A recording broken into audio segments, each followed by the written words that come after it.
Hello friends, welcome back to my channel Ponnuru Lakshmi vlogs. ఎలా ఉన్నారండి? అందరు బాగున్నారా? మేము కూడా చాలా బాగున్నాం. ఈ మధ్య వీడియోస్ సరిగా పెట్టట్లేదండి. అది ఎందుకో రీజన్ నేను మీకు నెక్స్ట్ వీడియోలో చెప్తాను. ఇప్పుడైతే ఈ సీజన్లో దొరికే పండుమిరపకాయలతో మంచిగా ఊరబెట్టే పని లేకుండా అప్పటికప్పుడు రెడీమేడ్గా చేసేసుకునేటట్టు చూపిస్తాను. ఇది పచ్చడి పండుమిరపకాయ టమాటా అసలు వేడివేడి అన్నంలో నెయ్యి వేసుకొని తింటుంటే ఉందండి. అసలు నెక్స్ట్ లెవెల్ ఉంది. చాలా బాగుంది. మరి దీనికోసం 1/2 కేజీ పండుమిరపకాయలు, 1/2 కేజీ టమాటాలు శుభ్రంగా కడిగేసి తడి లేకుండా చక్కగా ఆరబెట్టేసుకోవాలి. ఇవి ఇలా ఆరిపోయిన తర్వాత ఈ ముచ్చుకలు తీసేసి చక్కగా చిన్న ముక్కలుగా కట్ చేసేసి పక్కన పెట్టుకోవాలి. పండుమిరపకాయలను కూడా కొంచెం చిన్న తుంపులుగా చేత్తోనే ఇలా తుంపేసేసుకొని ముక్కలు చేసేసుకుంటే సరిపోతుంది. చాలా ఈజీగా సింపుల్గా ఎక్కువ హడావుడు లేకుండా ఎక్కువ రోజులు కూడా పట్టకుండా చక్కగా చేసుకోవచ్చు. ఈ పచ్చడి రెడీ చేసుకుంటే మనం ఫ్రిడ్జ్లో పెట్టుకుంటే 1 year వరకు పాడవదు.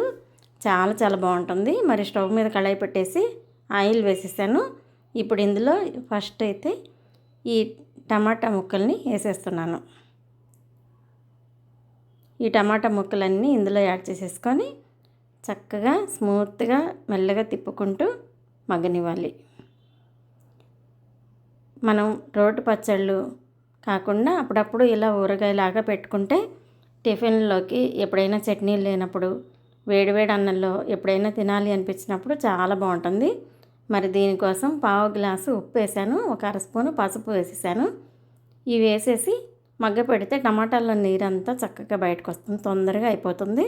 ఇలా స్మూత్గా మగ్గిన తర్వాత పండుమిరపకాయలు కూడా వేసేసుకోవాలి. ఇవి ఇలా అన్నీ వేసేసుకున్న తర్వాత ఇవి కూడా కొంచెం మగ్గనివ్వాలి.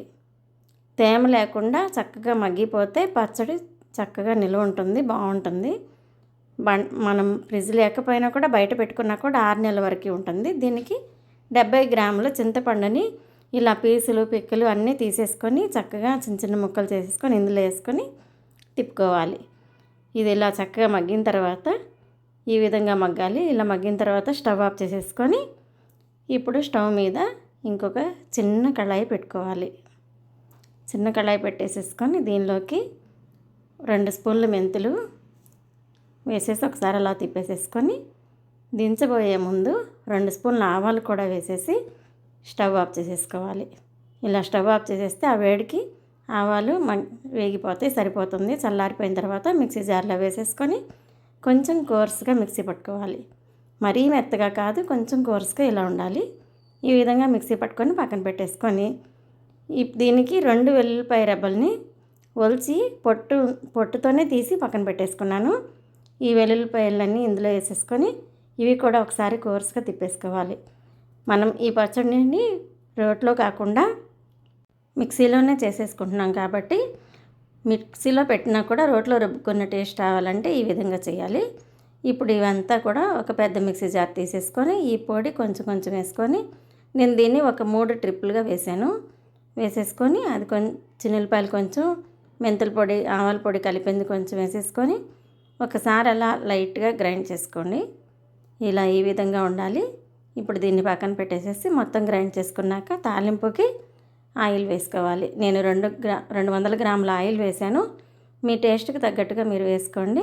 దీనిలో 4 వెల్లుల్లి రెబ్బలు కూడా కొంచెం చెదిమేసేసి 4 ఎండుమిరపకాయలు, తాలింపు గింజలు అన్నీ వేసి వేగిన తర్వాత పోపు మంచిగా దోరగా వేగిన తర్వాత ఈ పోపులోనే పచ్చడిని వేసేయాలి. స్టవ్ మీద ఉండగానే వేసేసి ఈ తాలింపులో ఒక 2 నుంచి 5 నిమిషాల వరకు మగ్గనివ్వాలి. ఇంతేనండి, చాలా సింపుల్గా టమాటా పండుమిరపకాయ పచ్చడి రెడీ అయిపోయింది. వేడి అన్నంలో ఈ పచ్చడి వేసుకొని కలుపుకొని తింటే ఉందండి, అసలు లోకమంతా మర్చిపోయామా అన్నట్టుంది. చాలా బాగుంది.